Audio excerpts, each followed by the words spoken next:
My beloved child, do not rush past this moment. Slow your steps, lower your shoulders. Let the noise that has kept you sprinting come to a soft halt. What I am about to say may be the hinge upon which an old door swings open again, and I do not want this moment to slip through tired fingers. Your peace is not missing. It has not vanished into some unreachable place.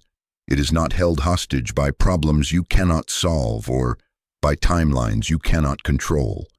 Your peace has been buried beneath what you have been carrying, layered under expectations, fears, alarms, and unspoken vows that you made just to survive. Today I am putting my hand on that heavy covering and lifting it. I am drawing back the tarp of worry. I am breaking the crust of constant urgency. I am uncovering what is already yours. You have lived with pressure for so long that you began to call it normal, like weather you simply endure. You have allowed the hum of tension to be the soundtrack of your days and the drum that sets your pace. You do not always see your clenched jaw or notice how your breath hides in the top of your chest. You do not question the ache between your shoulder blades because you have worn it like a uniform. But constant bracing is not your design. You were not created to live on alert, scanning for the next catastrophe, trying to hold the sky with your bare hands. You were formed to move from rest, to act from a centered peace, to decide from calm clarity. I am retraining your nervous system, your reflexes, your inner rhythm. I am teaching your body what your spirit already knows, that you are kept, that you are covered, that you belong to someone stronger than the storm. Hear me. You can love me and still feel your thoughts spiral. You can pray and still sense your chest tighten. You can quote promises and still wake at 3 a.m. with a start. This is not shame. This is a signal. It is your soul's dashboard light flickering to say, too much load in the wrong place. It is not that you are weak. It is that you have been carrying a weight you were never asked to hold alone. You have placed entire rooms of tomorrow on today's shoulders. You have stacked the what-ifs, and with each imagined outcome you have added stones to a bag you drag behind you. I am not disappointed with your trembling. I am devoted to your strengthening. I do not call you out to expose you. I call you near to unburden you. I tell you this not to frighten you, but to awaken you. Worry has been stealing minutes that belong to your healing. It has been pilfering hours meant for delight, muting laughter that would have loosened the tightness in your chest. Worry rehearses disaster until it sounds like truth, and in its rehearsal, it drowns out my whisper. It has crept into your habit loops, between sips of coffee in the commute while you scroll, in that last glance at your inbox before sleep, and it makes you live rehearsals instead of life. I am interrupting the interruption. Now is the time. No more delay in the restoration of your calm. Have I not said, be still and know that I am God? Be still now, not in numbed resignation, but in holy awareness. Know that I am here. Know that I am for you. Know that I am the one who carries, the one whose arm is not too short to save. Picture your heart like a small garden buried under fallen leaves. Good leaves once from seasons past, but piled now into a suffocating layer. One by one I am brushing them back. The dead layer of perfectionism, the brittle refuse of comparison, the damp mat of self-accusation. Underneath, the soil of your peace is dark, alive, ready to breathe. Hear me say, give me that.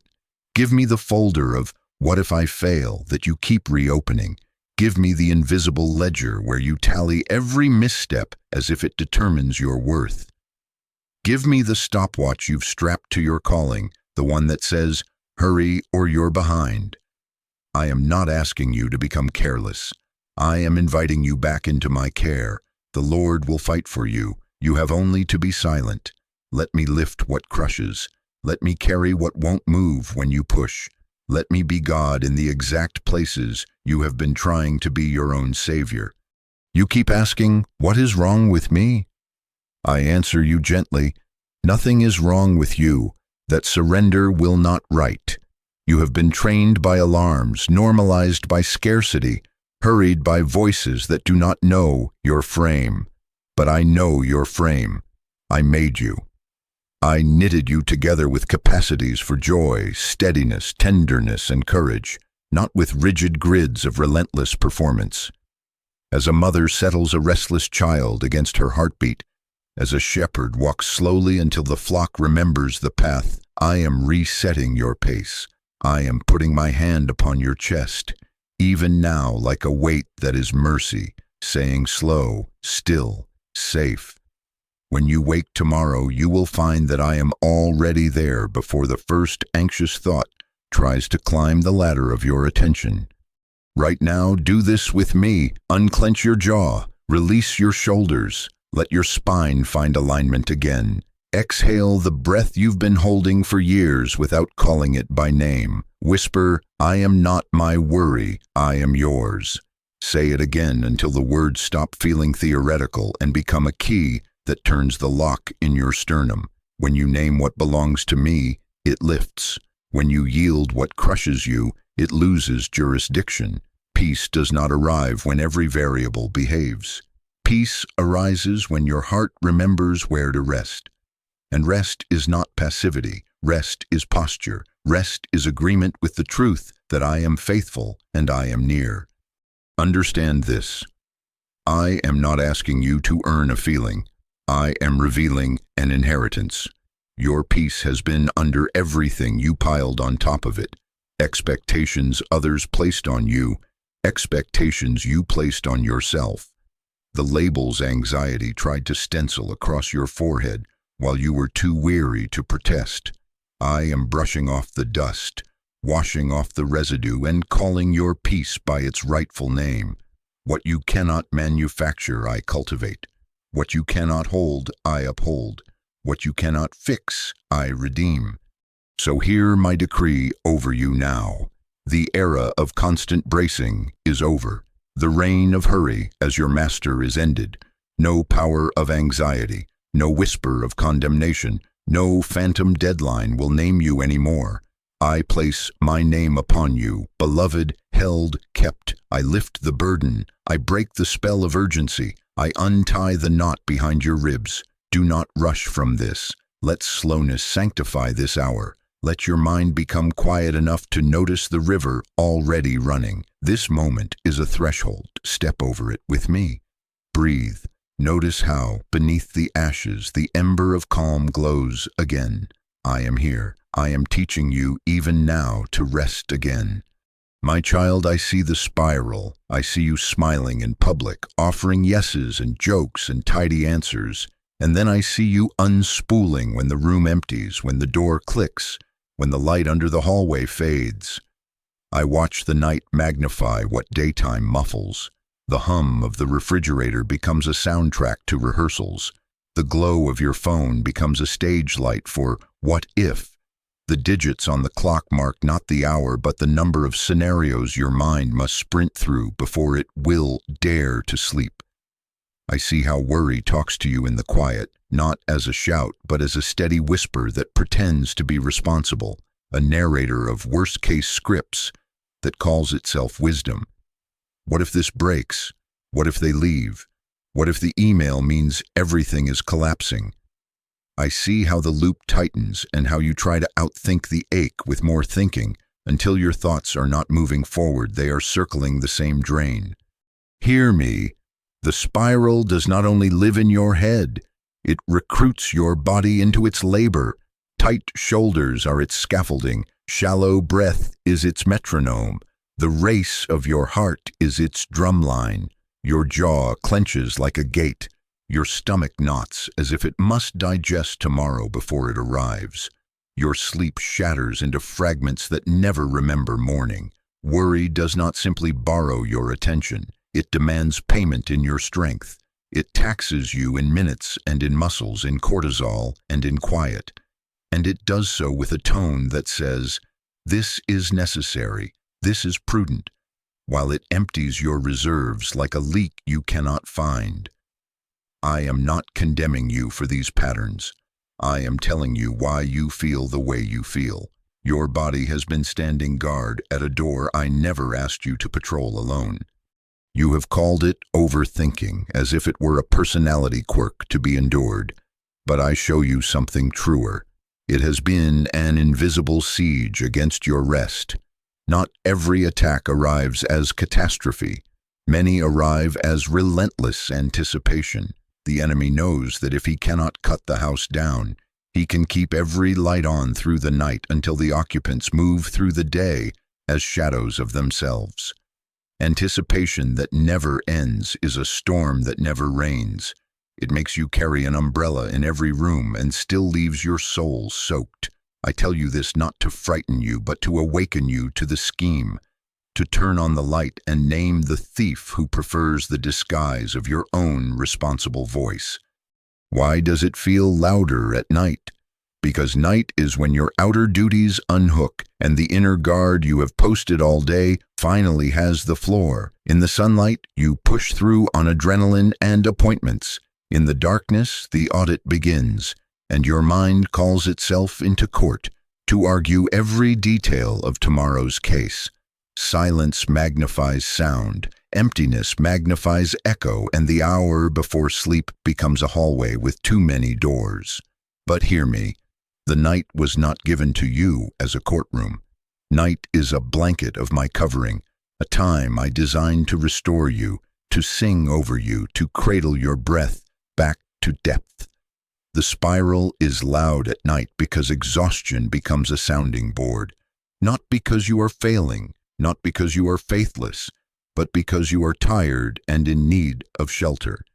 I see how you have tried to control outcomes to avoid pain. You have gripped schedules, gathered contingencies, stacked backup plans, as if they could build a fortress thick enough to quiet your nervous system. Control seemed like prudence, but it has been a substitute for trust. When you make control your peacekeeper, it will always demand more soldiers, more details, more proof, more rehearsals, and still never salute you with rest. I am not asking you to become careless. I am inviting you back into my care. There is a difference between stewardship and strain. There is holy planning that partners with me, and there is bondage that tries to become me. Listen to the truth that is a door, not a slogan. The Lord will fight for you. You need only be still. Exodus 14:14.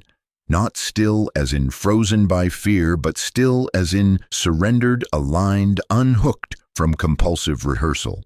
Still as in letting your breath drop to its God-given depth.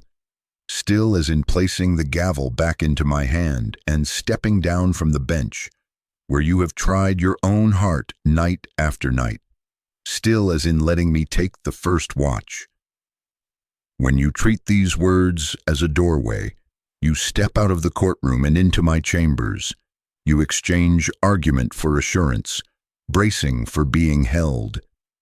I fight for you in spaces you cannot enter, conversations you do not hear, outcomes you cannot force, the anatomy of your own nervous system which I designed and which I can calm.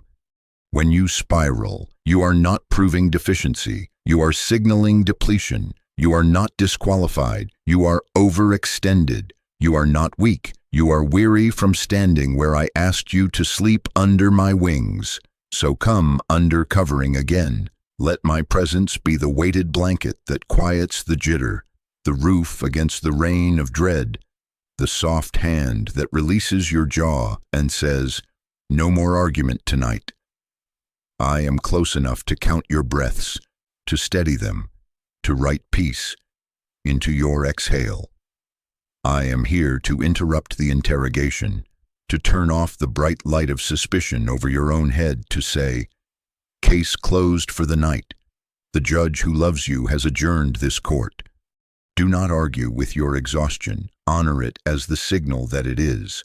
When the spiral begins its speech, answer not with more speech, but with a turning. Turn your face toward me. Turn your shoulders down from your ears. Turn your tongue from what if to you will fight for me and I will be still.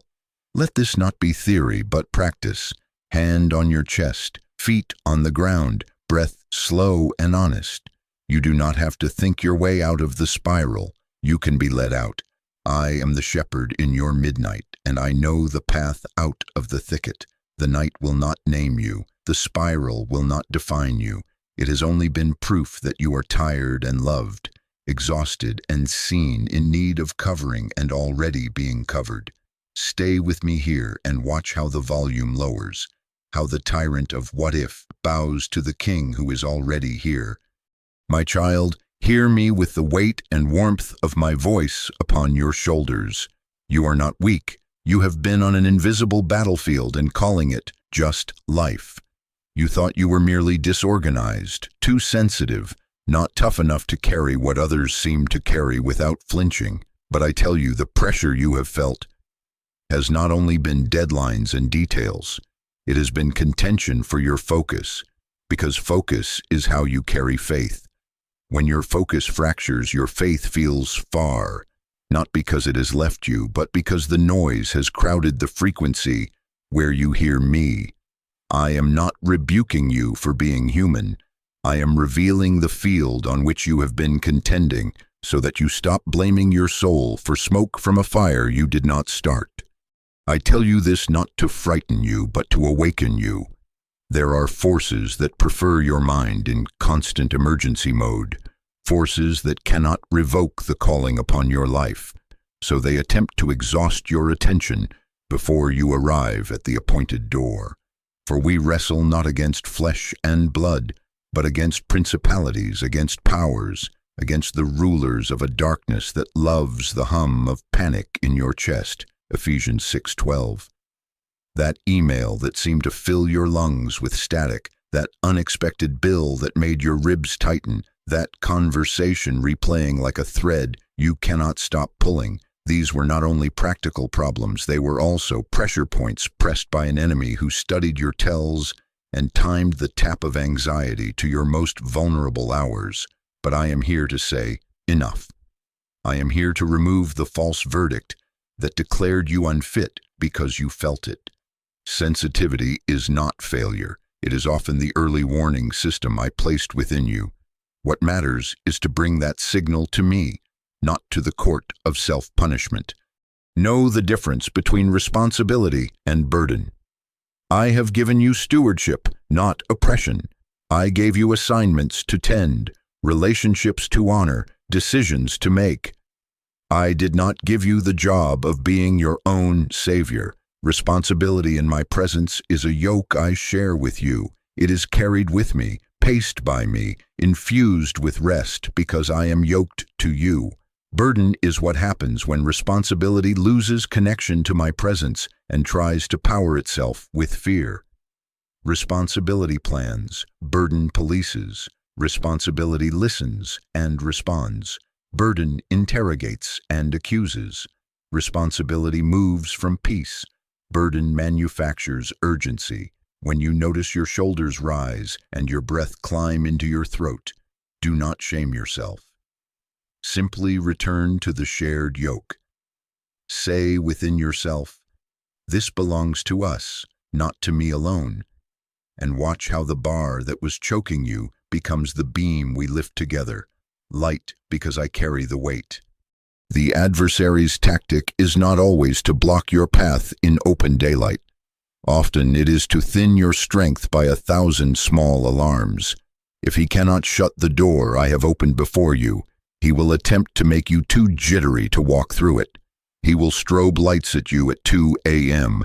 He will whisper the language of catastrophe in a voice that mimics prudence.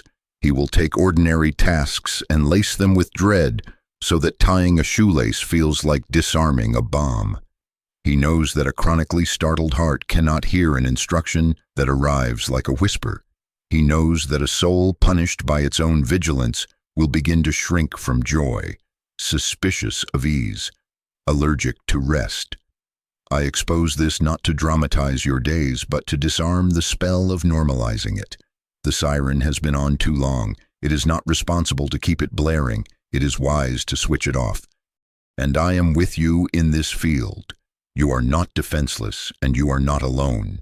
I have not sent you into a war without armor, or called you to peace without teaching you practice. I place upon you again the shield of faith, not the shield of pretending, not the shield of denial, but the shield of trusting alignment that quenches the flaming arrows of accusation because it interposes my truth between the fire and your skin.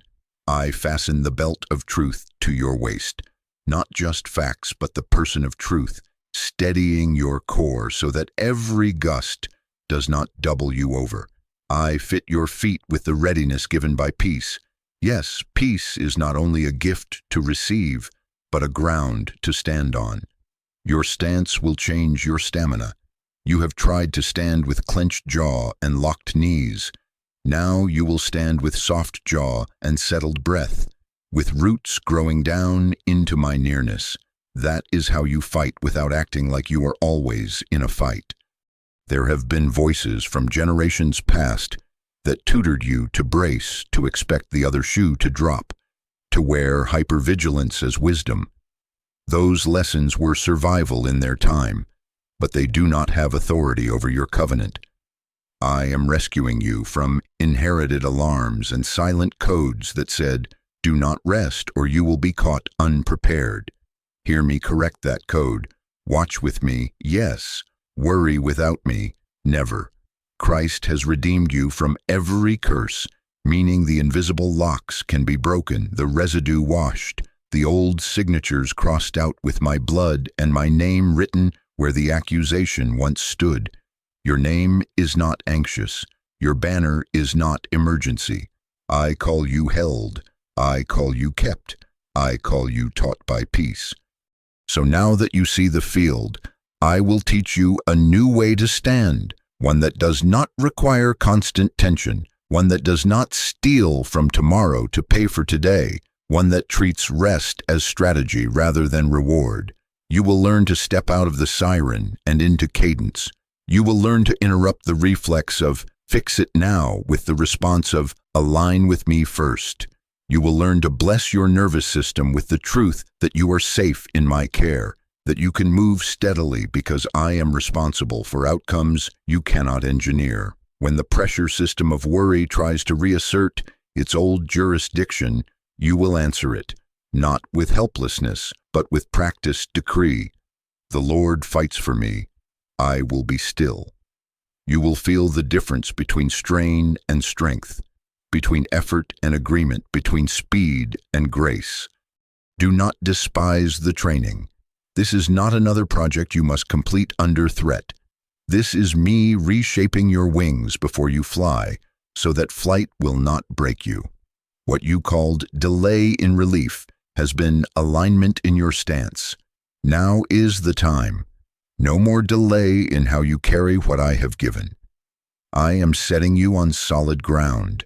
I am quieting the metronome of dread. I am teaching your hands to open when they used to clench, your tongue to bless when it used to brace, your mind to return to communion when it used to return to court. The battlefield remains, yes, but your posture changes, and with posture your perception, and with perception your peace. Stay with me in this lesson, and you will watch the very field that drained you become the place where you gather strength. My child, I lay my hand gently yet firmly upon that root that keeps tugging at your chest. You fear that waiting means I have forgotten you. You fear that silence means no. In the pause, you hear an echo that sounds like absence, and in the slow, you imagine rejection hiding behind every door. Hear me. Delay is not abandonment. I have not misplaced you in a crowd of needs, nor put down your file on a desk and walked away. I am closer than your pulse and more attentive than your most vigilant thought. I tell you this not to frighten you, but to awaken you from the lie that speed equals love and slowness equals neglect. What you have called delay, I have called alignment. Alignment looks like foundation before house, roots before fruit, breath before speech, oil before flame. You asked me for height. I answered with depth. You asked me for visibility. I answered with stability. I have been laying the footing beneath what I am building in you, so that what rises will not crack under its own weight. You do not plant a seed and demand harvest by noon. You do not set a loaf and refuse the rise. You do not strap wings onto a fledgling and hurl it into the wind. I am reshaping your wings before you fly, not because I love to withhold, but because I love you too much to let lift become fracture. Not yet is not no. Not yet is my hand on your shoulder saying, steady, breathe. Now watch how I ready you to carry what you asked me to give. There are doors I have held closed with mercy because you were too tired to walk through them safely. I refuse to place a crown upon a head still bleeding from a battle you did not yet know how to interpret. I kept certain opportunities from knocking because had they entered, they would have demanded a pace that would have eaten your peace. I did not deny you blessing. I protected you from blessing that would have broken you because the ground beneath you was not yet compacted. Would you call a doctor cruel for keeping a patient in recovery one more day to prevent a wound from tearing open? Would you call a craftsman stingy for keeping a vessel in the kiln until the glaze is set? I am not punishing you with process. I am preserving you through process. I see the pressure you feel when you watch others move. Their timelines march across your feed like a parade, and you stand at the curb, wondering if you missed your cue, if you are late to a life you were meant to lead. My child, comparison is a counterfeit clock. It ticks in a language I do not speak. Your pace is precise. I am meticulous in every stage. An orchestra does not hand the trumpet the violin's measure, nor does the dawn take offense at the moon because it is seen at different hours. When you run to keep up with someone else's assignment, you abandon the cadence that keeps you strong. When you hold me to their calendar, you trade partnership for panic. Let me be the one who sets your metronome. When I say wait, I am not demoting you, I am tuning you. Do not mistake my quiet for absence. Silence is sometimes the sound of surgery, the holy hush of hands at work where noise would only distract. The hidden season is not a void. It is a nursery where I grow what eyes cannot yet applaud. In the waiting, I am repairing the small tears in your nets, so that when the fish come, you do not lose them through gaps you never saw.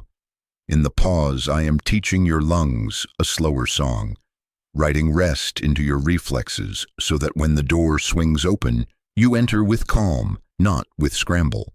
Wait for the Lord, be strong, and let your heart take courage. Wait for the Lord. Psalm 27:14. Do you hear how waiting is married to strength? Waiting with me is not heart collapse. It is heart fortification. Courage is not merely the sprint. It is the stamina to pace with me when every other drum tries to hurry your feet. You have looked at the calendar and let it label you late, overlooked, unchosen. Do not let delay rename you. The hallway of not yet is not a place of humiliation. It is a place of formation. I have been teaching your discernment to separate need from noise, urgency from assignment, applause from anointing. I have been loosening the knot of self-salvation so that your yes will not be powered by fear. I have been increasing your capacity not merely to receive, but to retain, because I do not only intend to open a door, I intend to keep you through it. There are specifics you have asked me to accelerate: contracts, reconciliations, platforms, releases. I have seen each petition. I have read every line you wrote in tears. And still I said, wait, not to taunt you, but to tether you to strengthening. I am laying the foundation before I build the house. I am threading humility through your ambition so that favor does not inflate you. I am stitching wisdom into your joy so that celebration does not blind you. I am putting quiet in your bones so that when pace increases, you do not return to the old bracing that made your nights howl. What seems like standing still has been structural work. What looked like silence was the sound of me aligning beams you could not see. Now hear my instruction and my comfort as one thing. Agree with my timing. Refuse the lie that tells you I am late. Refuse the narrative that says love arrives only when it arrives fast. What you called delay, I have called alignment, and alignment is where rest begins. Rest does not begin at the finish line. It begins when your heart finds my cadence and calls it good. If you will bless the pace I set, you will find your strength rising quietly, your breath evening out, your eyes clearing to see doors when they open, and to know which are not yours, no matter how shiny their knobs. I am not embarrassed by your questions. I am answering them by steadying you. I am the Lord of time. I own the hours you think you lost. I redeem seasons that felt like wandering and reveal them as mapping. When I open the door, it will turn on oiled hinges. You will not have to kick it. When you take flight, you will not panic at the wind, because your wings will have been reshaped by waiting. And you will say with a smile that surprises even you, "He did not forget me. He was fitting me. So wait for the Lord. Be strong. Let your heart take courage. Wait for the Lord." This is not a sentence to stagnation. It is your invitation to alignment, to the deep rest that becomes your runway. My child, now that you have agreed with my timing, come and let me place my hand upon the name you have been wearing in secret. Your peace has not vanished. It has been smothered beneath labels that never came from my mouth. I have watched worry put on disguises and introduce itself as your identity, slipping sentences over your shoulders like heavy coats. I'm behind. I'm failing. I'm not safe. I'm too much. I'm not enough. I hear those phrases circling your mind at dawn and at midnight, and I say with authority, those names are not from me. They are accusations designed to shrink your expectation, to dull your joy, to bend your spine until you forget you were made to stand upright in my love. Understand how this works so you can break it. The identity you accept becomes the script you replay, and the script you replay becomes the atmosphere you live in. Call yourself behind and you will run breathless, even when you are on time, living under a clock that never stops scolding. Call yourself failing, and you will interpret every correction as doom, every lesson as proof you should not have tried. Call yourself not safe, and your nervous system will scan every room for threat until rest feels irresponsible. Call yourself too much, and you will mute your colors until joy looks like a risk. Call yourself not enough, and you will hustle for love already given, bargaining for a chair at a table I prepared with your name engraved. Words are not air, they are architecture. Death and life are in the power of the tongue. Proverbs 18:21. The atmosphere around you is often the echo of the names within you. Hear me, I did not place those labels on your mind. I did not sign those verdicts. I did not stitch those taglines into your soul.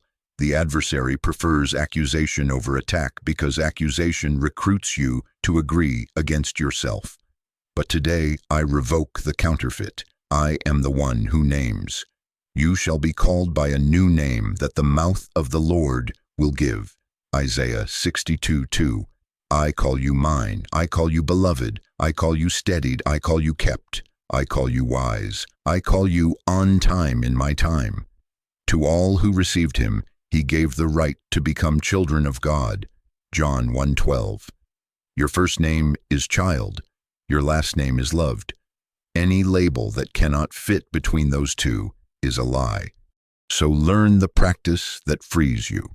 When a thought rises wearing a name badge, do not entertain it as truth. Rename the thought before it renames you. When you hear, I'm behind, say, I name you Rush, not God. You are fear about timing, not a fact about my worth. When you hear, I'm failing, say, I name you accusation, not instruction. Correction is my friend. Shame is not my tutor. When you hear, I'm not safe, say, I name you alarm detached from reality. My refuge is the Lord. My boundaries are wisdom, not terror. Psalm 91:2. When you hear, I'm too much, say, I name you shame. My design is intentional. My voice is needed. My presence is not an error. When you hear, I'm not enough, say, I name you scarcity, and you are not my shepherd. Christ is my sufficiency. 2 Corinthians 9:8. This is not pretending. This is discernment. This is taking every thought captive to make it obey Christ. 2 Corinthians 10:5. When you name the spirit behind the sentence, you remove its camouflage, and it cannot sit on your chest as if it were you. Practice it out loud. Your tongue is a key. Use it to unlock the door I am opening. Place your hand on your chest, ground your feet, and declare with me, I am who he says I am. I am not late. I am aligned. I am not failing. I am learning under favor. I am not unsafe. I am covered and wise. I am not too much. I am precisely apportioned grace. I am not insufficient. I am resourced by a God who is more than enough. Let your breath agree. Let your body hear your mouth bless your name. When you feel the old script try to pick up the pen, interrupt it with truth. Replace the looping accusations with my language until your inner weather shifts and your nervous system recognizes the new climate as home. Some of these labels were handed to you by rooms that did not know what to do with you. A parent's exhaustion renamed your tenderness dramatic. A teacher's bias renamed your questions defiant. A culture's narrowness renamed your sensitivity weakness. A family code renamed your boundaries selfish and your need for rest laziness. Others were whispered by powers that studied your patterns and placed stickers on your soul in the dark. But hear me, whom the Son sets free is free indeed. John 8:36. Christ has redeemed you from every curse, from every ancestral residue that taught you to brace and earn and hide. I am peeling those stickers off, even the ones that left residue. I am washing the glue with my mercy until no tack remains. Your name will be restored like a coin polished again. Where it once read untrustworthy, it will read faithful. Where it read in debt to everyone's expectation, it will read free to love without fear. Where it read always almost, it will read appointed and anointed. Do not wait for the feeling to catch up before you speak. Faith rearranges the room while feelings are still finding their chair. Begin your day by renaming. Write the labels you have been wearing in the margin of your journal. Cross them out with a line that feels like a sword. And beside them, write the names I give: child, beloved, held, provided for, taught by peace on time, fruitful, covered, called. Tape this on your mirror if you must. Let your fingers write down a declaration so that your eyes and ears and bones receive the memo your heart has needed. When the old script tries to subpoena you back into the courtroom, say, I do not stand under that jurisdiction. My name has been entered into a higher record. Case dismissed. You cannot rest while wearing a name I never gave you. Rest is not only a nap, it is the absence of accusation inside your own skin. As long as you answer to the wrong name, you will sprint toward proofs and away from peace. But when you release the label, your heart becomes teachable again. You stop performing for imaginary judges and start apprenticing yourself to my gentleness. Your body will learn what your spirit already knows, that you are safe in my care, that you are paced by my wisdom, that you are held by my hand. This is the doorway into training. Once the false badges fall, I will lead you further, closer, into how to breathe, how to stand, how to let rest be practiced until it becomes reflex. For now, begin here. Rename the thought before it renames you. Refuse the counterfeit. Receive your true name. And watch how calm returns. not as a visitor but as a resident, because it recognizes the address. Child of God, welcomed, guarded, and at peace. Come closer, my child. Step into the nearness where I steady your breathing with mine.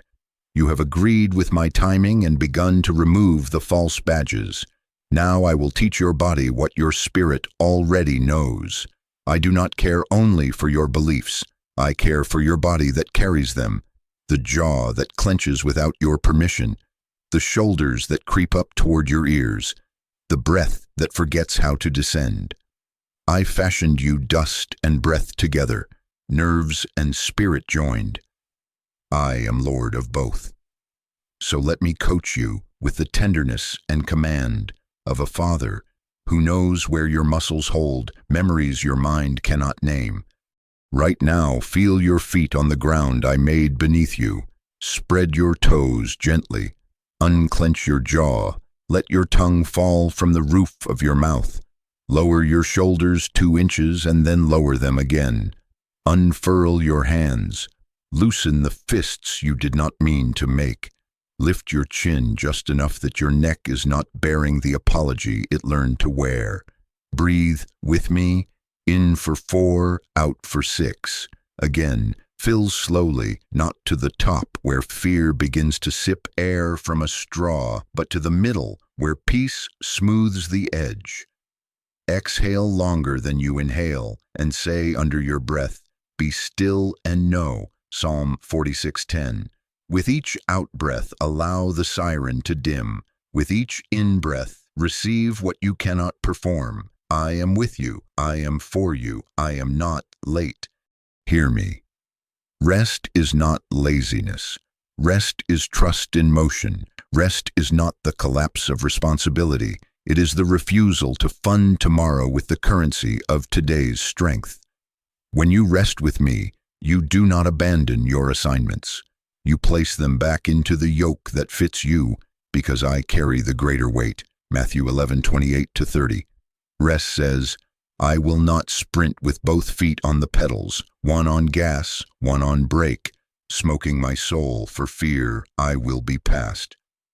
Rest is the measured cadence of someone who knows manna arrives on the day it is needed, not hoarded in panic the night before. Exodus 16. Do not worry about tomorrow. Tomorrow will worry about itself. Matthew 6:34. This is not irresponsibility. It is intelligent trust that frees you to be present where I am present. Now imagine my hands open before you, broad, scar-marked, steady, more capable than any plan you have ever drawn. Begin to place into my palms the weights that crowd your chest. One by one, my child, put the bill with the red line across it. Put the conversation you keep rehearsing, every possible version of what you might say. Put the report, the lab result, the application, the deadline with teeth. Place the future of the one you love, the apology you wish you had heard, the calendar week that looks like a corridor with no exits. Hear each one land with a soft thud, and notice what happens inside your ribs when your hands are not also trying to be mine. When you feel your instinct snatch something back, smile and put it down again. This is not a test of perfection, it is practice. This is how you stop paying tomorrow's invoice with today's breath. You are not a bad believer because your heart sometimes gallops. You are not disqualified because your palms sweat and your stomach loops.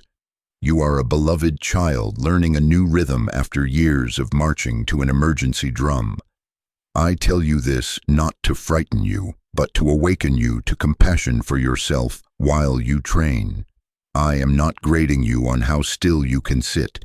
I am fathering you into a stillness that can walk and answer emails and change diapers and sit in meetings without returning to the old courtroom. Your body can learn. It is teachable under gentleness. The reflex to brace can be replaced with the reflex to breathe and bless before you act. So let us start a pattern. 3 times today, morning, noon, and night. Stop for 60 seconds. No more is needed to begin. Place your hand on your chest. Breathe in, the Lord is my shepherd. Breathe out, I shall not want. Psalm 23:1. Breathe in, the Lord will fight for you. Breathe out, I will be still.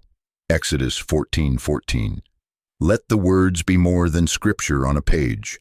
Let them be rhythm in your lungs. When you walk to the sink, breathe there. When you unlock the car, breathe there. When you open the inbox, breathe there. You are retraining a nervous system that has served you in storms. Now it will serve you in calm. Rest does not mean inactivity. It means refusing frantic striving while you move. Answer the email with your shoulders down. Make the call with your jaw soft. Plan the budget with your hands open between entries. You will notice decisions become clearer, not because you care less, but because you are no longer negotiating with terror. Peace sharpens your discernment. Frenzy fogs it. This is why I said peace will be the shoes on your feet, stability that sets your stance and turns effort into glide. Trust in motion means you move in step with me rather than in reaction to fear. It is not that there is no wind. It is that your wings do not flail because timing and lift are no longer guesses. Some of you learn to sleep with armor on, and your mornings wake already running. Let me teach your nights to lay down their weapons. Before you close your eyes, place into my hands again what tried to climb back in during the day. Ask me to assign my angels concerning you, to stand at the doors of your mind while you rest. Psalm 91:11. Turn your face away from the blue light and toward my light and whisper, I am kept, I am covered, I am taught by peace. Give me the last word of the day and the first word of the morning, and watch how your nights move from indictment to instruction, from courtroom to classroom. As you practice, there will be days when the spiral returns and the old labels knock. Do not be discouraged when you notice the clench again. This noticing is not failure, it is awareness, and awareness is the doorway back to me. Immediately do what we have practiced. Name the thought, lower the shoulders, lengthen the exhale, place the weight in my hands. Let your mouth help your heart. I am aligned, not late. I am carried, not cornered. I am learning calm again. Let your fingers write it if speaking feels far. My heart learns calm again, so that your body hears the decree and begins to treat it as its new baseline. Now feel the space in your chest that has begun to open. That small meadow of quiet is not a fragile accident. It is my gift and your agreement touching. Keep returning. Rest is a skill I can train in you. Your heart can learn calm again until calm is not a guest you entertain, but a resident that keeps the house. And because I am leading you somewhere deeper than a momentary hush, hear me. Now that your body has tasted stillness, we will begin the release ritual step by step. This will not be a passing pause. It will be a practiced return, a pathway worn by daily feet, so that when the winds rise, you do not search for peace. You stand where peace already lives and invite the storm to pass around you, while you remain under my covering. Come, my child, closer still. We are about to put down what you were never built to hold. Come closer, my child, and hear me. What we are about to do is both sacred and practical. This is not theater, this is training. Heaven pays attention when you open your hands, and your body will learn what your spirit has heard. This ritual is simple by design. You will name the burden, you will separate it from who you are. You will place it down into my hands, and you will receive the truth that replaces it. Do not rush. Do not perform. Let every breath be a step, and let every step be agreement. First, name it. Bring into the light what has been pacing in the shadows. Say it without ornament. The bill that multiplies in your thoughts. The test result that makes your night a hallway. The family tension that sharpens your voice and softens your sleep. The deadline with teeth. The quiet room after everyone leaves. The uncertainty that fogs your maps. Finances that make you rehearse worst-case math. Health scares that put your body on trial. loneliness that whispers you are forgettable, unanswered emails, applications, proposals, the child you cannot fix, the parent you cannot reach, the ache you hide in humor. Speak them. If your mouth feels tight, write them. Let your fingers write down each one like placing stones on a table. When you name a burden, you bring it into the light where it loses its costume. Accusation feeds on vagueness. Truth begins with specificity. Now separate it from your identity. Hear me with protective clarity. This burden is something you carry. It is not who you are. You are not the anxious one. You are my child. You are not the one who always messes up. You are my beloved steward in training. You are not the sick person. You are a temple I keep and tend. You are not the lonely mistake. You are a chosen one whom I place in families. You are not your inbox, not your balance, not your diagnosis, not your delay. You belong to me. Let your mouth say it so your bones can hear it. This is a burden I have carried. It is not my name. My name is child. My name is beloved. My name is kept. When you separate the weight from your identity, you loosen the knot fear tied between your worth and your circumstance. You cannot rest while you are defending your right to exist. So I speak over you now. You are mine, and that is settled.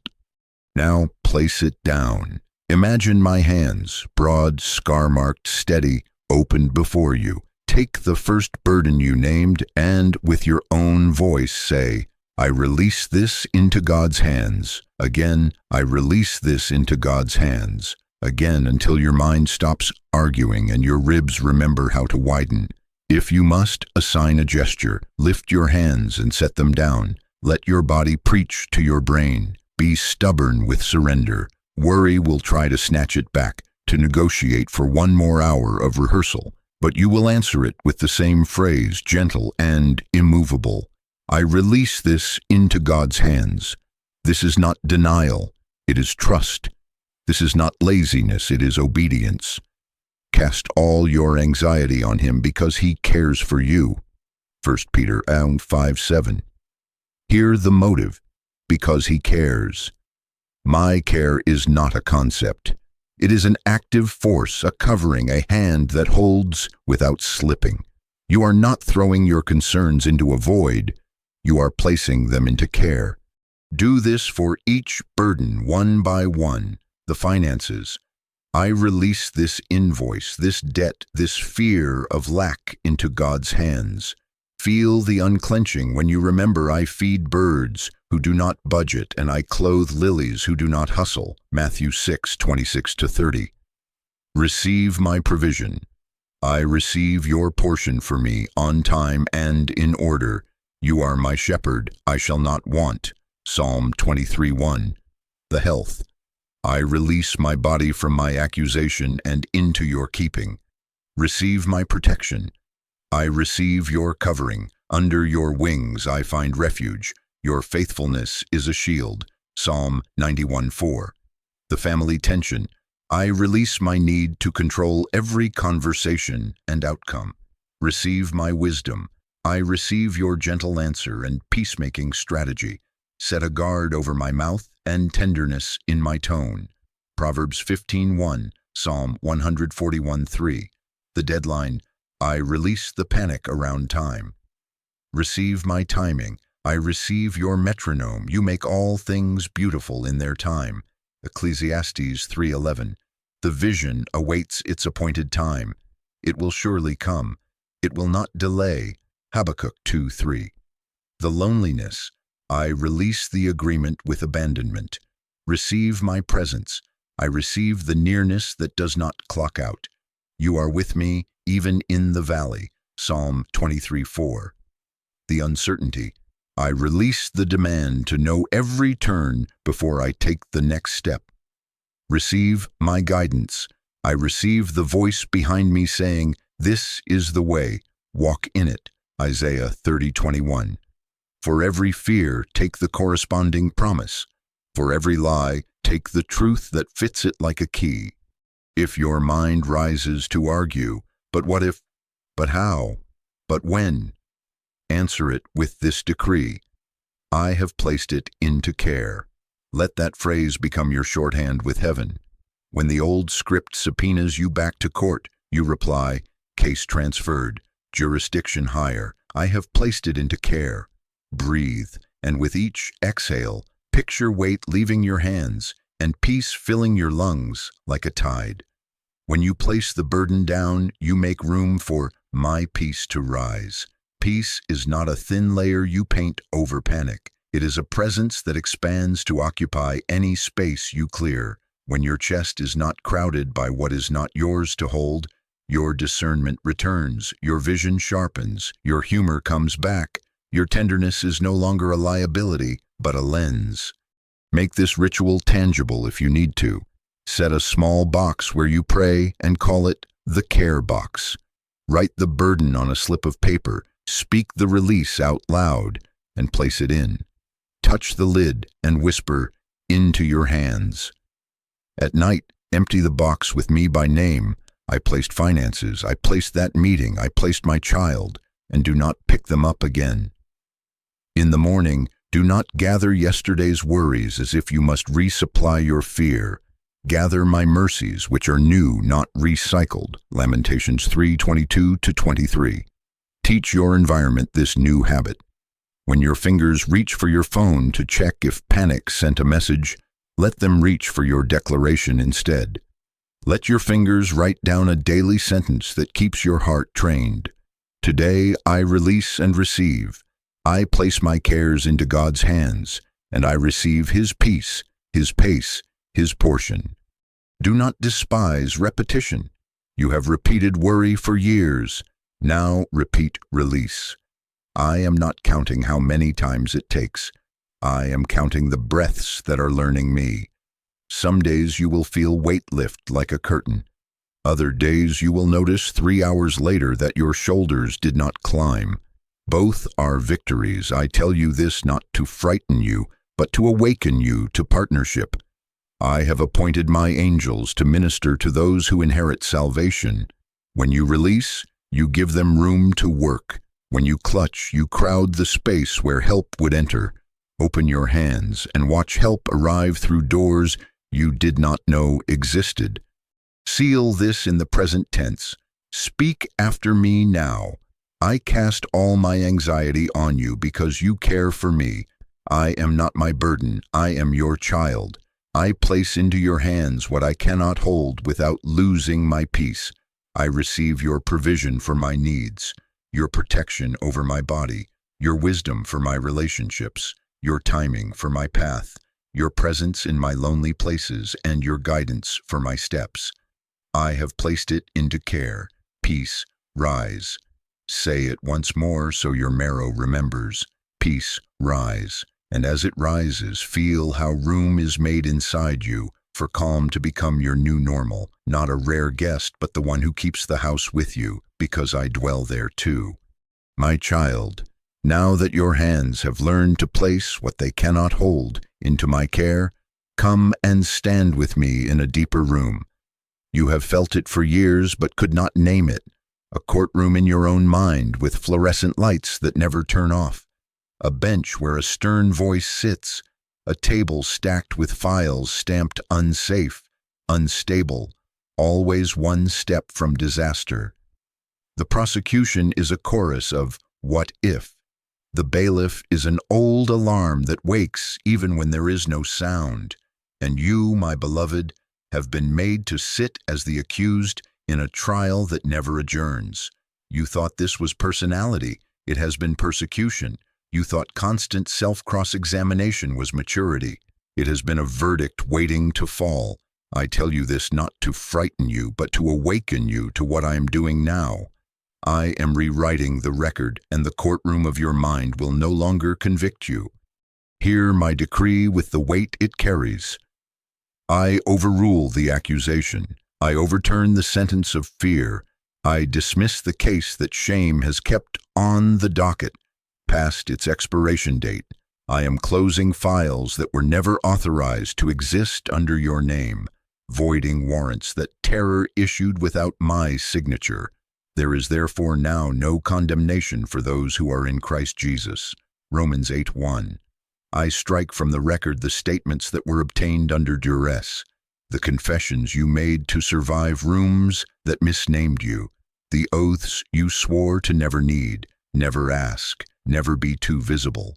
The gavel of my mercy falls now, and with one sound it shatters the echo that kept you small.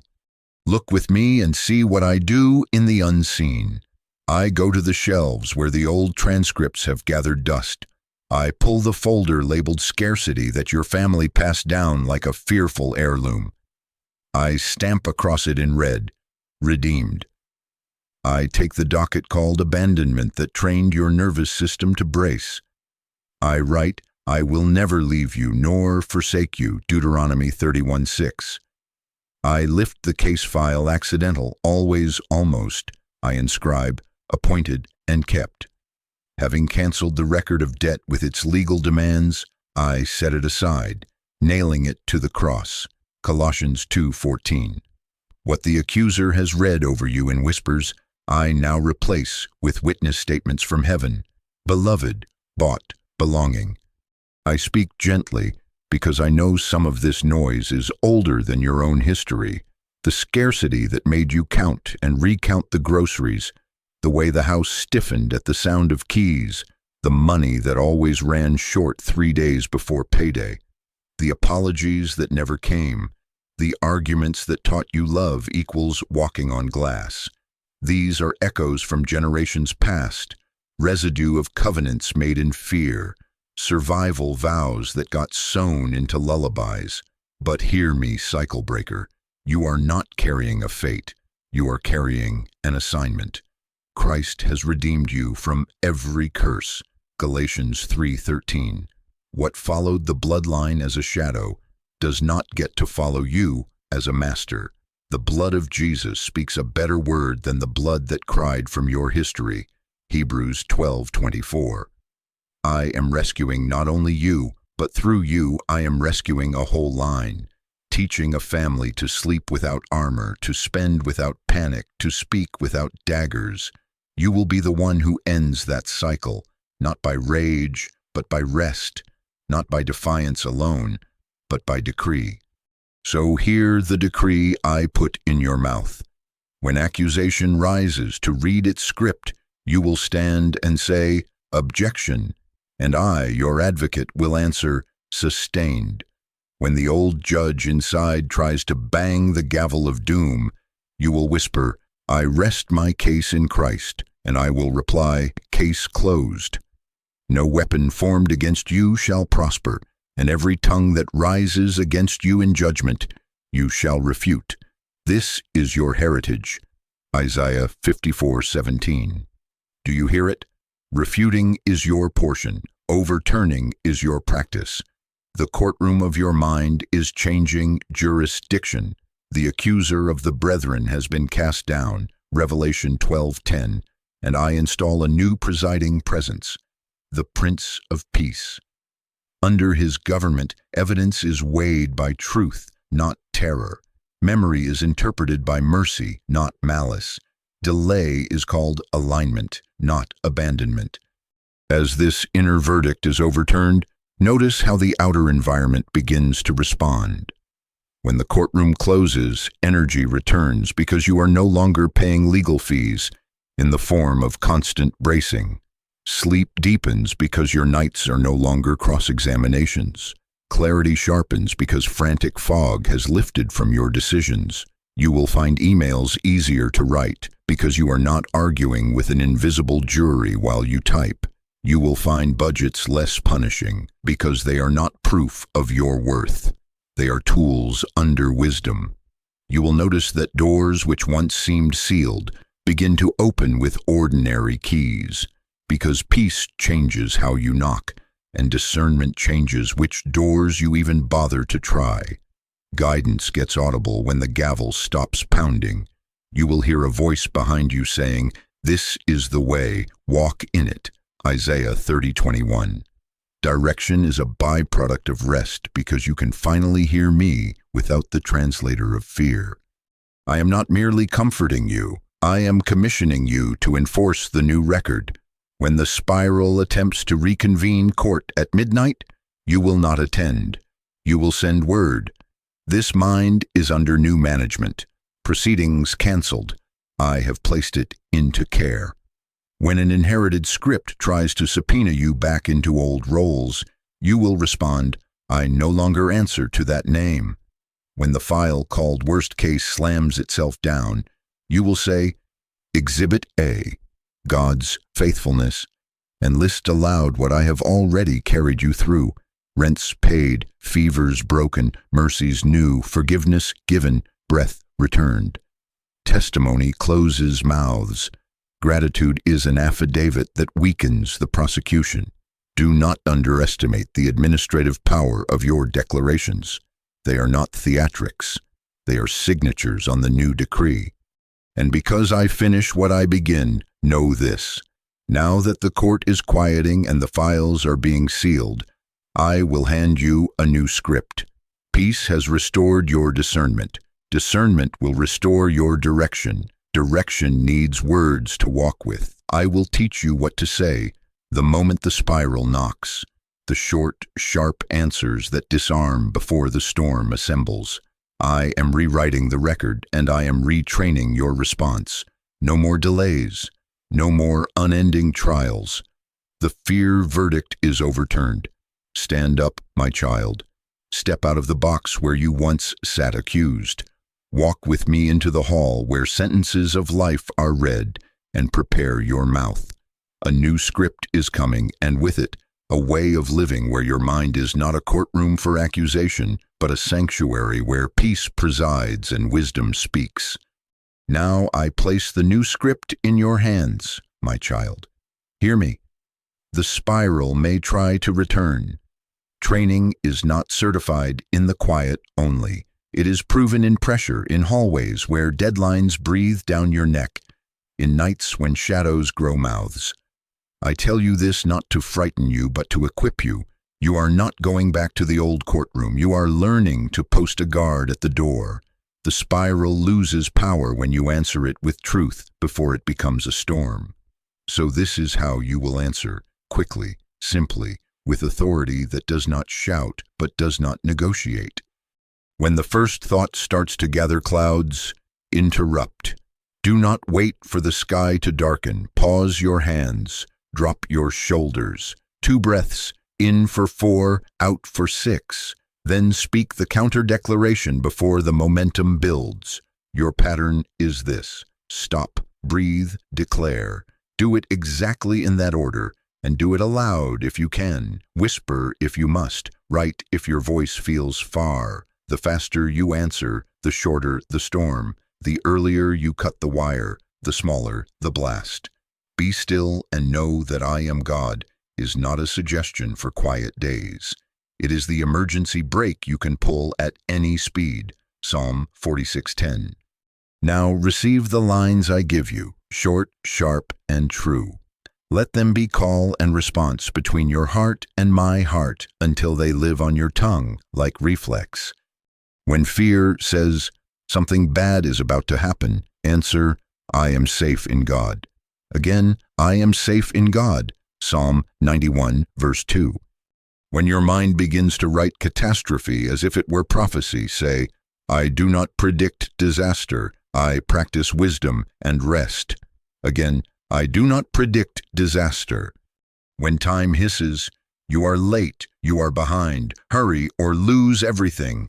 Say, I trust his timing, I refuse counterfeit urgency. Again, I trust his timing, I refuse counterfeit urgency. Habakkuk 2:3.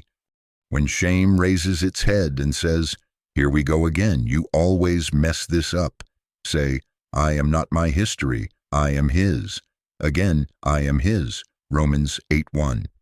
When scarcity whispers, there won't be enough, say, the Lord is my shepherd, I shall not want. Again, I shall not want. Psalm 23:1. When the unknown tries to demand full control as proof of safety, say, I walk by faith, not by sight. Guidance meets me as I move. Again, guidance meets me as I move. 2 Corinthians 5:7, Isaiah 30:21. Let this become a rhythm that meets you in every contour of your day. When you feel rushed, remember, I am with you. When you feel cornered, remember, I am guiding you. When you feel behind, remember, I am providing for you. When you feel invisible, remember, I am watching over you. When you feel unprepared, remember, I am teaching you. Anaphora is not poetry alone, it is training. The repetition builds a path so clear that even in fog, your feet remember where to step. I give you a 30-second drill for crowded spaces and ringing phones. Stop, breathe once. Say, peace, preside, then, I refuse counterfeit urgency, then, I am safe in God. Move on your next step, not 10 ahead, just the next faithful step. I give you a 90-second drill for spinning rooms and late-night awakenings. Sit up, feet to floor, 3 breaths, hand on chest. Speak Philippians 4:6-7 in your own language. I present this to you with thanks. Guard my heart and mind. Then list 3 proofs of my faithfulness. Rents paid, mercies new. Forgiveness received. Gratitude is a gavel that ends needless proceedings. Set practical boundaries that make room for this script to breathe. Reduce the inputs that feed panic. Your mind is not a hallway for every voice to echo. Do not let the news set your nervous system before I set your day. Protect your mornings. Give me the first 15 minutes before any feed. Open your hands, open your Bible, open your mouth. Say, I am safe in God. I refuse counterfeit urgency. I trust your timing. Write them where your eyes must look. Mirror, phone lock screen, the first line of your planner. Let your fingers write down a declaration. Today I will interrupt panic with peace and answer fear with truth. Protect your nights. Grant anxiety no late-night hearings. Choose an ending liturgy. 2 breaths, 1 psalm, 1 release. Lights off. Place the device outside arm's reach. I will watch the world while you sleep. Psalm 121:4. Create a stillness window each day, a non-negotiable 10 minutes when worry is not allowed to host. Close the mental door gently but firmly and post this sign: only truth speaks here. In that window, rehearse the lines I gave you. Read them slowly. Let them shape your mouth and pace your blood. This is not superstition, it is stewardship. Peace kept is peace practiced. Peace practiced becomes peace possessed. You keep in perfect peace the one whose mind is stayed on you, because he trusts in you. Isaiah 26:3. Staying your mind is a habit, not a moment. I also give you a simple test for urgency. If a voice says, decide now or else, but forbids you to breathe, to pray, to wait even 1 minute under my light, it is counterfeit. My urgency carries peace. My now never slaps. My shepherding tone may be firm, but it is never frantic. You will know me by the fruit I produce in you. Clarity without cruelty, movement without panic, conviction without condemnation. My sheep hear my voice. John 10:27. False urgency will try to dress in responsibility. Strip it with 1 sentence. I move at the pace of peace. Say it and wait 60 seconds. If the thing cannot bear 60 seconds of waiting under peace, it is not from me. Train your environment to reinforce your authority. Curate your language. Ban phrases that fund the spiral. I'm always behind. Everything's falling apart. It's all on me. Replace them with covenant. I am carried. I am covered. He goes before me. Shape your schedule. Stack calming triggers where stress ambushes you. Verses at the sink. Worship near the workspace. A chair that means breathe. Choose companions. Share these lines with 1 trusted friend and invite them to text you 1 question when you wobble. What is your next peaceful step? Agreement multiplies authority. 2, establish what 1 began. Matthew 18:19. And because I know your days vary, I give you a pattern for common ambushes. When you feel rushed, I refuse counterfeit urgency. The Lord orders my steps. When you feel cornered, I am surrounded by favor as with a shield. Psalm 5:12. When you feel behind, what I need will meet me on time. When you feel unseen, El Roi sees me here. Genesis 16:13. When you feel unqualified, He is my competence. 2 Corinthians 3:5. When you feel indecisive, I choose the next faithful step. When you feel spiraling, proceedings canceled, I have placed it into care. Make these lines visible and audible. Put them on paper, on walls, on screens, on the inside of your planning. Say them out loud on the walk to the meeting. Whisper them in the elevator. Teach them to your hands so your body helps you remember. Do not measure the power of this by how dramatic it feels. Seeds do not shout when they break soil, but they are breaking. Every time you answer early, you starve the storm. Every time you refuse counterfeit urgency, you defund the old courtroom. Every time you say, I am safe in God, you build a shelter that your mind will run to before the rain starts. As you practice this script, peace will stop visiting and start inhabiting. Atmosphere will shift. Rooms will feel different because you carry a government different from panic. And in that climate, I speak clearly. Direction lands without static. Discernment grows sharp as a blade, but gentle as a hand on your shoulder. This is where I am leading you. Not to moments of calm you must chase, but to a life where peace presides and wisdom speaks, where your steps are paced by my voice, and your days are steadied by my presence. Keep this script close, use it quickly, teach it to those you love, and watch how the spiral loses its grip long before clouds can gather because authority answered it at the door. My child, lean in and hear this with the same steadiness you have been practicing. Peace is how you hear me. Not merely a pleasant feeling, not a vacation from pressure, but the very climate in which my voice is naturally recognized. Anxiety makes everything sound urgent. Panic makes every bell a fire alarm. But I do not compete with sirens. I am not a flashing light in the chaos. I am the steady tone beneath it, the voice that becomes clear the moment you quiet the room. Be still and know that I am God. Psalm 46:10. Notice the order. Be still, then know. Knowing flows from stillness. Discernment grows where rest has been planted.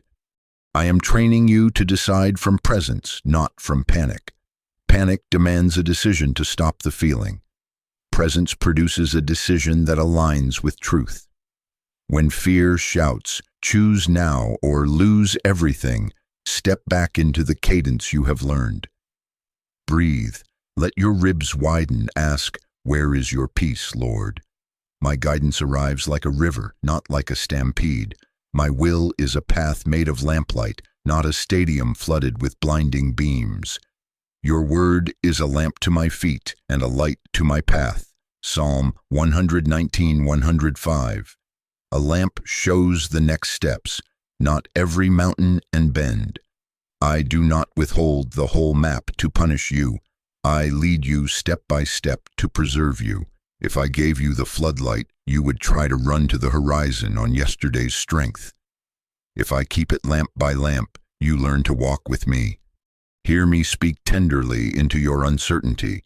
You do not have to know the whole road to take the next faithful step. You do not have to foresee every outcome to be safe in my hands. Security does not come from control, it comes from communion. In your body, peace feels like room to breathe, room to think, room to wait a minute without punishment. In your spirit, peace feels like a yes that does not rush and a no that does not rage. Let the peace of Christ rule in your heart. Like an umpire that calls the pitches, safe, out, wait, Colossians 3:15. I will never force you to outrun your peace to prove your faith. My now carries calm with it, My wait protects what your hurry would wound. My no preserves you from costs you cannot yet calculate. So practice this test when paths fork and messages ping and options multiply like mirrors. Hold each possibility under my light and ask, does this carry your peace? If there is pressure without clarity, wait. If there is clarity without cruelty, move. If a door opens but requires you to betray the stillness you just learned, close it gently. Delay is not abandonment, it is alignment. Do not call a pause a failure when it is the space where I am straightening what would have tripped you. I go ahead of you.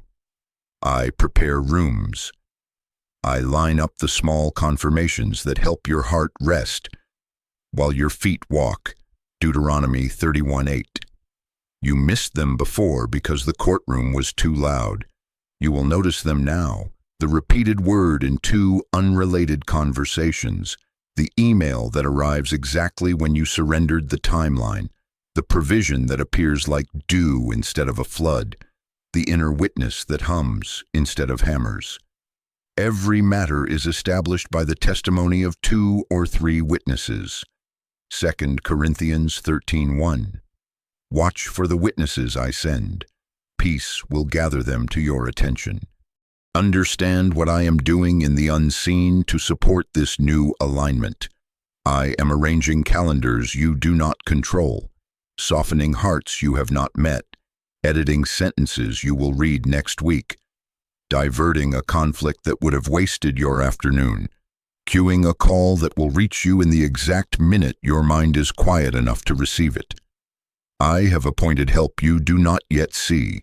I send my messengers to open gates in systems and to bring files long buried back to the surface at the moment you are ready to sign. When you rest, you stop jamming the gears with frantic hands, and heaven's choreography can flow. When you rest, you can distinguish between the yes that costs you peace and the yes that costs you pride. When you rest, you stop answering every knock and begin opening only to me. You will hear a voice behind you saying, "This is the way, walk in it." Isaiah 30:21. That voice is easiest to hear when the inner bench is empty and the Prince of Peace presides. I want you to build a daily space where this hearing becomes normal, a chair that means listen, a window that means breathe, 10 minutes that belong to me as surely as breath belongs to your lungs. Begin with gratitude. List 3 proofs of my nearness. Ask one simple question. What is today's faithful step? Then wait 1 quiet minute. Do not panic if only a word or a picture or a sentence comes. Lamps, not floodlights. Write what you hear without editing it with fear. Test it by my character. Does it produce peace, clarity, kindness, and steady obedience? Then act on the smallest part you understand. In returning and rest, you shall be saved. In quietness and trust shall be your strength. Isaiah 30:15. Returning is a rhythm, not a rare rescue. Rest is a posture, not a pause before real life. Listen to me, string this together in your heart with a cadence you can carry. When you rest, discernment returns. When discernment returns, direction clarifies. When direction clarifies, provision meets you on the path I actually sent you on, not on the detours fear advertised. When you rest, you become interruptible by heaven and unharassed by hell. When you rest, you reclaim the authority to say no to the good that is not yours, and yes to the small that becomes great because it is mine. Peace is not a retreat from purpose. It is the government under which purpose matures. Because you are returning to rest, you will begin to notice the doors that were always there but looked like walls under panic. You will sense when to speak and when to hold silence. You will not overshare out of nervousness, nor under-ask out of shame. You will recognize timing, how a late answer will now be right on time, how a missed bus becomes a spared meeting, how a changed plan saves you from unnecessary sorrow. You will feel confirmations in your spirit that used to be drowned out, phrases repeated, scriptures awakening, counsel that resonates instead of injures, the simple inner yes that arrives without fanfare. I tell you this not to inflate your expectations, but to anchor them. I am a shepherd, not a maze-maker. My sheep hear my voice, John 10:27. And as you continue to walk in this posture, you will discover that rest is not what postpones your life. Rest is what positions you to live the life I actually authored for you. Hold this with confidence. I am not done aligning you. As you keep this peace near, I will lead you into rooms prepared with your name, into moments that fit you like they were tailored because they were. Worry will not outrun my timing, and rushing will not improve my roots. Keep the chair, keep the breath, keep the lamplight pace. Let peace preside, and you will hear me clearly. You will know what is yours to carry, and you will step when I say, step. And as we move forward, I will speak to you about the portion I have appointed and the decree I am setting over your days, so that you may rest without fear of missing what is already on its way. My child, now I speak of the portion. I have prepared a portion with your name on it, and I have kept it with a care you cannot measure. It is not random, it is appointed. It is not a passing wave you must race to catch. It is an inheritance reserved, timed, and preserved. Before you learned the cadence of rest, before you could name the spiral, before you knew that peace is how you hear me, I wrote your name beside specific doors, specific relationships, specific assignments, specific provisions. Your times are in my hand. Psalm 31:15. I have not forgotten the engraving. I have not misplaced the file. I am not improvising your future. I am unveiling it according to an appointed time.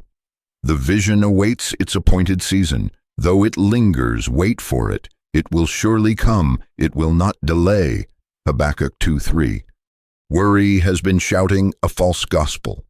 If you do not strain, you will miss it.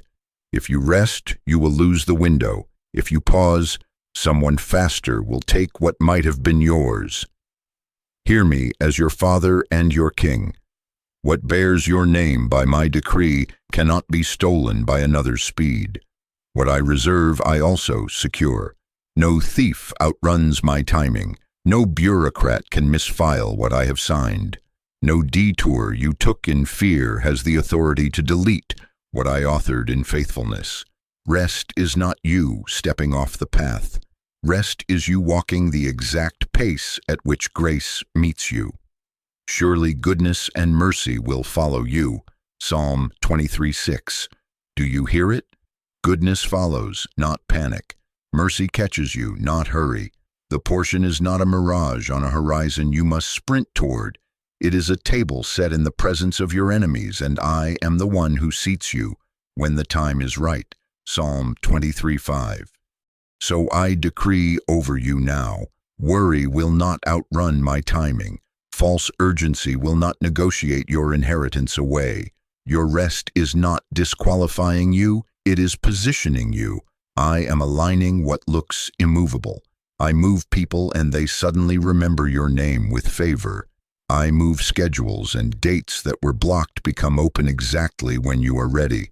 I move approvals, and what sat silent at the bottom of a stack rises to the top as if by its own buoyancy. I move resources, and what was unfunded receives provision without you sacrificing your peace to get it. I stir what has been stagnant. I bring clarity to what has been delayed. I turn a not now into a now when my wisdom finishes its work in you. I go before you to level the mountains.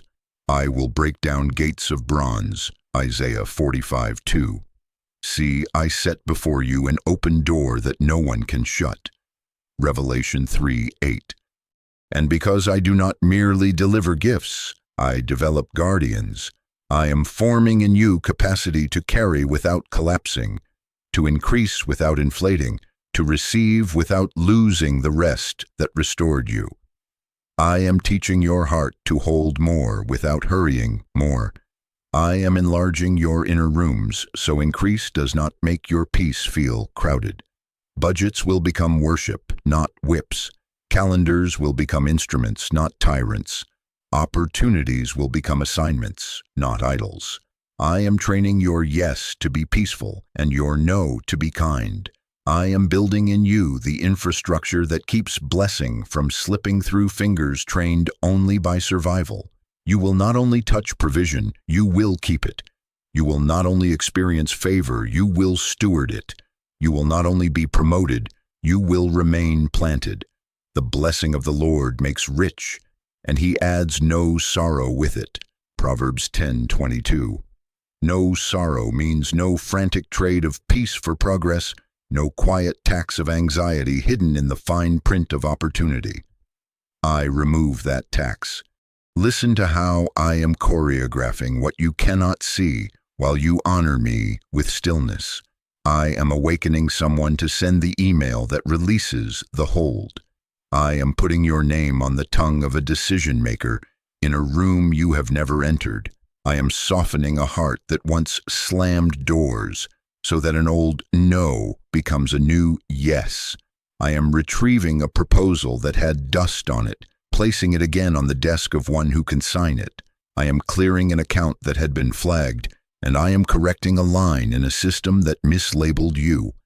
I am canceling the counterfeit urgency that had you chasing phantom opportunities, and I am directing you to the one door that carries your peace. Angels move at my word to gather what belongs with your name and to escort it without delay. Emails sent, callbacks timed, conversations aligned, papers stamped. Do not argue with what I am aligning. Agree with it. Do not sabotage what I am settling. Stay seated in the peace that lets me work. I know the question that still rises, but what if I miss it?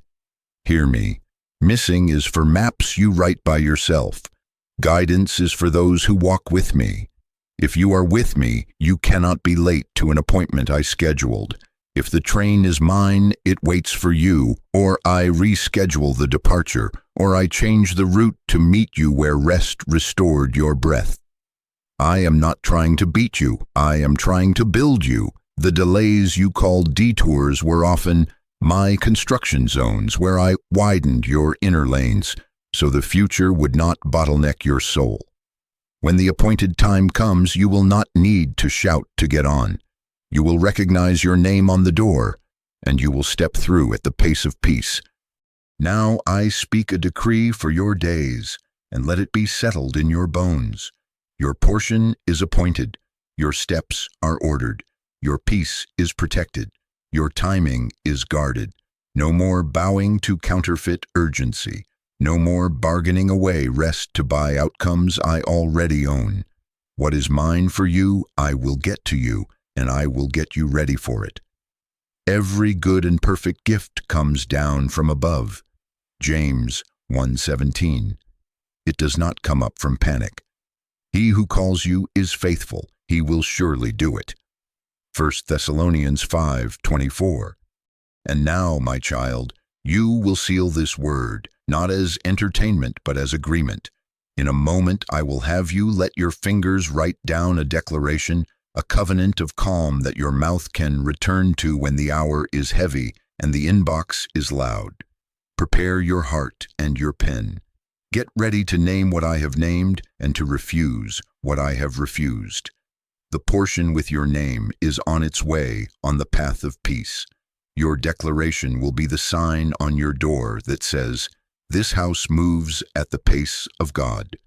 My child, this is the moment to put ink to what I have spoken, breath to what I have promised, and rhythm to what you are learning. Do not treat this as a casual comment. Treat it as a covenant. Altars are not built with feelings, they are built with stones. And today your stones are syllables you place on the page and in your mouth. Write the vision, make it plain. Habakkuk 2:2. When you write, you anchor. When you speak, you steer. Death and life are in the power of the tongue. Proverbs 18:21. And today you will set your tongue and your timeline under the government of peace. Take a pen, open your notes, and begin with your name and today's date. This is a record in the courts of heaven and a reminder to your own heart. Now, line by line, let your fingers write down a declaration, not to impress me, but to agree with me. Not as a performance, but as a planting, not a post to be scrolled past, but an altar to return to. As you write, breathe slowly. As you speak, do it steadily. We are not shouting to make it true. We are agreeing because it is true. Write and say this now. I put down the worry. Again, I put down the worry. Write and say, I receive God's rest. Again, I receive God's rest. Write and say, I will not live in counterfeit urgency. Again, I will not live in counterfeit urgency. Write and say, my mind is covered. Again, my mind is covered. Write and say, my heart is learning peace again. Again, my heart is learning peace again. Write and say, God is fighting for me. Again, God is fighting for me. Now expand the covenant. Let it flow as a single stream you can return to each day. Today I choose the pace of peace. I refuse labels you did not give me. I am safe in God. My portion is appointed. Delay is alignment, not abandonment. I lay down the timeline I tried to control and pick up trust. I cancel counterfeit urgency and accept your ordered steps. My mind is covered. Accusation has no bench here. My heart is learning peace again. Fear will not be my teacher. God is fighting for me. I do not fight as one without help. I move at the lamplight pace. Guidance meets me as I move. What is mine by your decree will meet me on time. This house moves at the pace of God. Say it in a steady cadence, 3 times through, breathing on purpose. Morning and night, read it aloud. Place it where your eyes must look. Mirror, fridge, lock screen, inside your planner. Record it in your own voice and let it play quietly as you prepare for sleep. Let your ears hear you agree with me even in the night. Pin a reminder at midday. Pause and declare. Declarations are not magic, they are maintenance. They build a path in your thoughts, where peace knows exactly where to walk. Train your space to echo your covenant. Tape the first line, I put down the worry, on the drawer you open when bills arrive. Place, I will not live in counterfeit urgency near your workstation. Put, my mind is covered where you tend to doom scroll. Write, God is fighting for me on a sticky note inside your wallet. Let your environment become an ally that nudges you toward the posture you promised. Agreement is architecture. Build it where you live. Now, my child, become a doorway of peace for another. There is someone in your life whose breath is short and whose nights are loud. Send this declaration to them with tenderness. One who is spiraling, one who hides the shake in their hands behind a strong voice. When you share peace, you do not diminish yours, you multiply it. Blessed are the peacemakers. Matthew 5:9. As you forward these lines, pray over their name and ask me to hover over their room tonight, to quiet their inner bench, to steady their steps. You are not merely consuming comfort, you are becoming a carrier of it. And because we are practicing expressed faith, I invite you to mark your agreement visibly. Go ahead and like this video as a sign, not as routine. It is your small yes in public to what I am doing in private. Let your fingers write down one line of your covenant in the comments. I move at the pace of peace. My mind is covered nigh shore. This house moves at the pace of God. As a seal within yourself and a banner others can find when they search for calm. Do not be shy about remaining under steady covering. Subscribe and turn on notifications so we can continue this training together.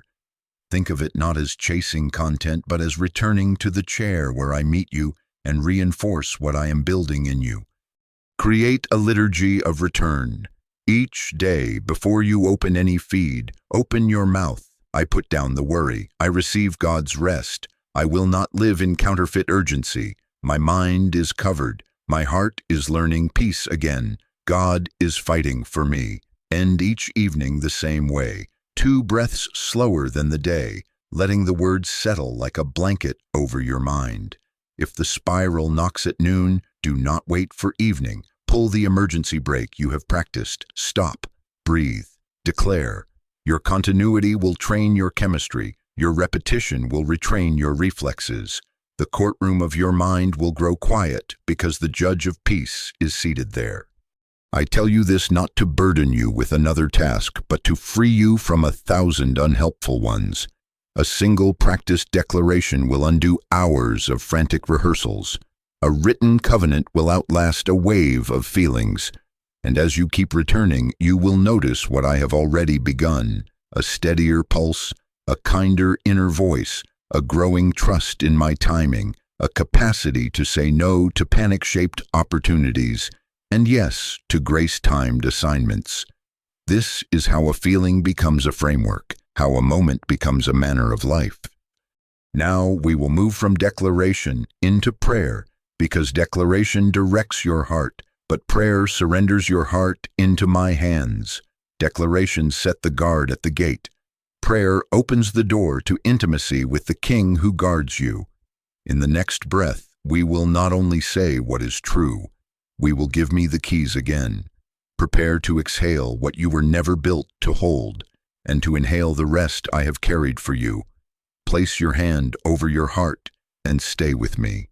We are about to pray, and as we pray, I will begin reteaching your whole life the rhythm of rest. My child, now we pray. I am near. I am not a distant evaluator with a clipboard.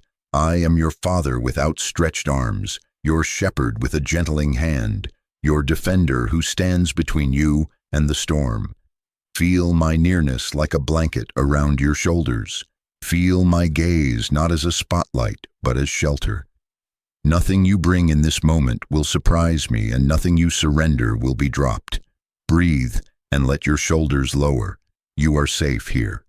Pray with me now and let these words be your own. Father, I come to you. You are my refuge and my rest. You have been near in the day and nearer in the night.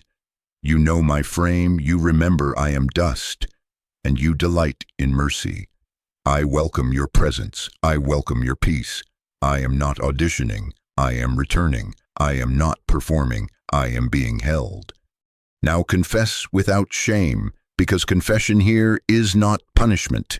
It is release. Say this: I have carried what I could not control. I have tried to predict pain to avoid it. I have rehearsed worst-case futures as if that would keep me safe. I have called fear wisdom and panic responsibility. I have let urgency sit on the throne that belongs to your peace. Forgive me and free me. Wash me of the habit of hurry. Cleanse me of the belief that I am only as safe as my plans. I lay down my need to know before I will rest. I choose to rest before I know. Now we will surrender specifics. Do not be vague. Name them, for what you name you can hand to me. Bring them like heavy stones and place them in my hands. Say, Father, I give you the deadlines that are looming. I give you the emails that have not answered me back. I give you the meeting that tightens my chest. I give you the account that does not add up, the bill that scares me, the request I dread. I give you the diagnosis I Googled at 2 a.m., the ache in my body I do not understand, the fear about my family. I give you my reputation, the opinions stacked like weights in my mind. I give you the timeline I tried to control. I give you the label behind, the label too much, the label not enough. I give you the script that says I must earn what you freely give. I give you the self-criticism that sounds like discipline but steals my breath. I place them down. I will not pick them up again. Ask me for the holy exchange, for I love to trade your burdens for my rest. Pray, Father, replace what I release with what is yours. I receive your peace that surpasses understanding. I receive wisdom for my next faithful step. I receive steady courage that does not need a crowd to agree. Give me clarity where I need to move, patience where I need to wait, and kindness toward myself in both. Let your peace guard my heart and my mind. In Christ Jesus as a sentry at the gate. Philippians 4:6-7. Let your word be a lamp to my feet and a light to my path. Psalm 119:105. Let the peace of Christ rule in my heart like an umpire that calls what is safe and what is out. Colossians 3:15. Now break agreement with fear, for you cannot walk in rest while shaking hands with what torments you. Say it with authority, because I give you mine. In the name of Jesus, I renounce fear as my counselor. I break agreement with the spirit of anxiety. I refuse the lie that hurry keeps me safe. I refuse the identity of anxious one, always behind, disorganized, bad with money, late to every blessing. Those names do not come from you. I receive the name you give me, beloved, covered, taught, equipped, steady. I stand under the blood of Jesus. I stand within his victory. Christ has redeemed me from every curse. I am not condemned to repeat the patterns of my family line. I bless my ancestors, but I refuse their panic. I honor my history, but I break its hold. I cancel the vows I made in fear, vows to never trust, to never rest, to always expect the worst. I declare that I am a cycle breaker under God's covering. My portion is appointed, my timing is guarded, my mind is covered. Speak this over your house and your body now, for I am teaching both to rest.